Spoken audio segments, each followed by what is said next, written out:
بسم اللہ الرحمن الرحیم۔ آپ کے سامنے نماز کے اہم مسائل چل رہے تھے۔ ان اہم مسائل میں سے ایک مسئلہ آپ کے سامنے آج یہ بیان ہوگا کہ ایک آدمی ٹیلی ویژن ہے، کمرے کے اندر VCR رکھا ہوا ہے، آیا اس کی نماز جائز ہے یا ناجائز ہے؟ تو یاد رکھیں، جو آدمی کمرے میں ٹیلی ویژن رکھ کے نماز پڑھتا ہے، اس کی دو صورتیں ہیں۔ نمبر ایک، ٹیلی ویژن وہ بند ہے یا چل رہا ہے؟ اگر بند ہے تو نماز جائز ہے، چل رہا ہے تو نماز پڑھنا مکروہ ہے۔ تو یاد رکھیں اس کے بارے میں مسئلہ کہ پہلے آپ نے مسئلہ سنا تھا تصویر کا، تو تصویر بالاتفاق جو ہے یہ حرام ہے، لیکن جہاں تک مسئلہ ہے ٹیلی ویژن کا، تو بند ہے تو نماز جائز ہے، اور اگر چل رہی ہے تو نماز جو ہے یہ مکروہ ہے۔ یہ ہے اہم مسئلہ۔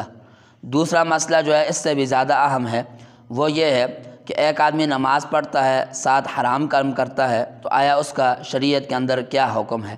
تو یاد رکھیں، اگر ایک آدمی نماز پڑھتا ہے، اس کے ساتھ وہ رشوت لیتا ہے یا سود کھاتا ہے یا اس کے ساتھ وہ جوا کھیلتا ہے یا زنا وغیرہ کرتا ہے، تو یاد رکھیں یہ الگ الگ چیزیں ہیں۔ ایک ہے رشوت اور ایک ہے نماز، تو دو الگ چیزیں ہیں۔ رشوت لینا، سود کھانا، ان چیزوں کا الگ طور پر اس کو جو ہے گناہ ہوگا، اور نماز پڑھنے کا الگ طور پر ثواب ہوگا۔ جیسے عوام کے اندر یہ مشہور ہے کہ جو آدمی نماز کے ساتھ کوئی برائی کرتا ہو تو کہتے ہیں اس کا نماز پڑھنے کا کیا فائدہ ہے، کہ یہ ساتھ یہ برے کام بھی کر رہا ہے۔ تو الگ الگ چیزیں ہیں۔ تیسرا مسئلہ کہ ایک آدمی گونگا ہے، گونگا آدمی نماز پڑھ رہا ہے، تو اس کے بارے میں کیا حکم ہے؟ تو یاد رکھیں، اگر کوئی آدمی گونگا ہے تو اس سے قرات ساقط ہو جائے گی، لیکن اس سے جو ہے باقی رکوع، سجدہ، قیام، یہ چیزیں ساقط نہیں ہوگی۔ یہ سارا کچھ اس کو جو ہے کرنا پڑے گا، صرف قیام اس سے جو ہے ساقط ہو جائے گا، باقی ساری چیزیں، سارے کام اس کو کرنے پڑیں گے۔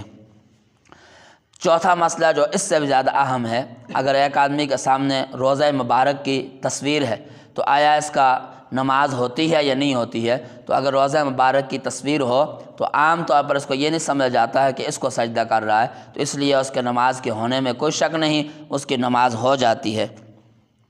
اگلا مسئلہ کہ اگر نماز کے اندر نبی کریم صلی اللہ علیہ وسلم کا نام آ جائے تو آیا وہ درود بھیجے گا یا نہیں بھیجے گا؟ تو یاد رکھیں، نماز سے باہر جب بھی اللہ کے نبی کا نام آئے تو درود بھیجنا چاہیے۔ یہ ایک مسلمان پر حق ہے کہ جب بھی اللہ کے نبی کا نام آئے تو درود بھیجے، لیکن جب نماز کے اندر آپ پڑھ رہے ہیں تو اللہ کے نبی کا نام آیا ہے، تو اگر آپ درود بھیجیں گے تو آپ کی نماز ساقط ہو جائے گی اور آپ کی نماز باطل ہو جائے گی۔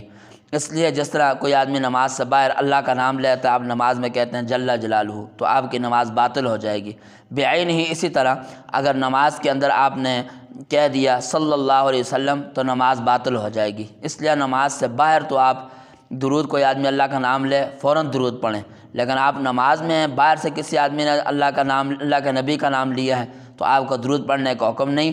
آپ جو نماز میں جس حالت میں ہیں اور جو شریعت کا آپ کو حکم ہے اس حالت میں وہ عمل آپ کریں گے، اس وقت آپ کو درود بھیجنے کا حکم اور آرڈر نہیں ہے۔